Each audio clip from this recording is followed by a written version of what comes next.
আপনারা জানলে অবাক হবেন যে বিদ্যুৎ চলে গেলে কারেন্ট থাকে না। আরে কথা, বিদ্যুৎ আর কারেন্ট একই। এই হইল ওর পড়ালেখার অবস্থা। বাসায় বলি কত পড়তে পড়ালেখা করে না। পড়ালেখার অবস্থা এই। যেটা যেটা জানাস না তুই সেটা নিয়ে কথা বলতে আসছস কেন? বিজ্ঞপ্তি দিতে আসছে এখানে, যেখানে সে নিজেই কিছু পারে না, বুঝে না গাধা। এ হচ্ছে আমার বোন, ঠিক আছে? একটু একটু কিছু বললেই আসে ঘাত করে ধর। আর তুই যে ভুলভাল মানুষের ইয়া করতেছিল ওটা কিছু না, শিখাইতেছিলি। বিদ্যুৎ মানে কি? বিদ্যুৎ মানে বিদ্যুৎ, লাইট চলে গেলে বিদ্যুৎ চলে যায়, দূর কি হয়, আর ফ্যান চলে গেলে কারেন্ট চলে যায়, এটাই তো ভাই। তোর কথা আমার মাথার উপরে দিয়ে গেল।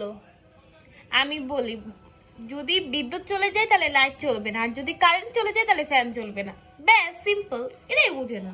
আমি এখন অফ করে দেখামু যে কোনটা চলে আর কোনটা চলে না। দেখাও। কারেন্ট চলে গেলে কি তুই ইয়া করস? ফ্যামিলি জ্বালাইতে পারস না? টিভি দেখতে পারস? কিছু দেখতে পারস? হেরেই তো বিদ্যুৎ চলে গেলে কি তুমি এগুলো দেখতে পারো? আমার বাপ পুইরা যাইতাছে, ওইটা আগে দেখা যা। Tata guys. তুই রান্না করে খাইতে হইব, বুঝছস? তোর দিয়ে পড়ালেখা হইব না, তোর এডি করে খাইতে হইব। তোর পড়ালেখা যে এই অবস্থা, এখনই পড়তে বই, যা বই নিয়ে আয়। আবার হাসতেছ, যা বই নিয়ে যা। এই হলো পড়ালেখার অবস্থা। আমরা কত পড়ালেখা করছি, মা বাপের এরম মাইর খাইছি। আমার বড় বোন তো প্রতিদিন আমার গাড়াইতো, প্রতিদিন আমার লাঠিতে 3-4টা বাড়ি দিত। আমি সেই হিসাবে তো তোর কিছুই বলি না। সুন্দর করে করতে পার। বলো এটা কার বই? কার বই মানে? 8ম শ্রেণীর বই। তুই এতে পড়স? আমি ক্লাস 8 এ পড়ি, আমি একটু ভুল করেছি এর জন্য এমন ব্যবহার করতেছে। হ্যাঁ, তোর তো দেখা মনে হইতেছে তুই ইন্টার সেকেন্ড ইয়ারে পড়স। তুই মাত্র এতে পড়স কেন? এদিকে তো তোর অবস্থা এমন। বয়স কি কম হয়েছে তোর?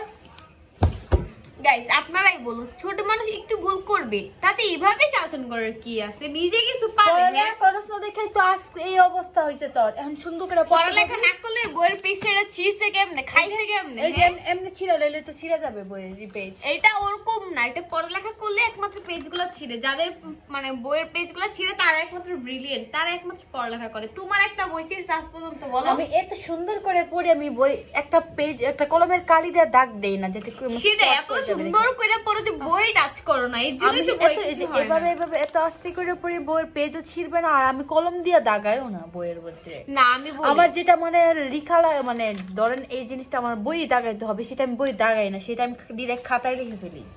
আমার মনেও থাকবে, আবার এটা এরকম কিছুই না। এখন অজুহাতে লাভ নাই, যারা বই টাচ করে তাদের বই অবশ্যই চুপ থাকে। তো আমি পড়তে পারি, যা।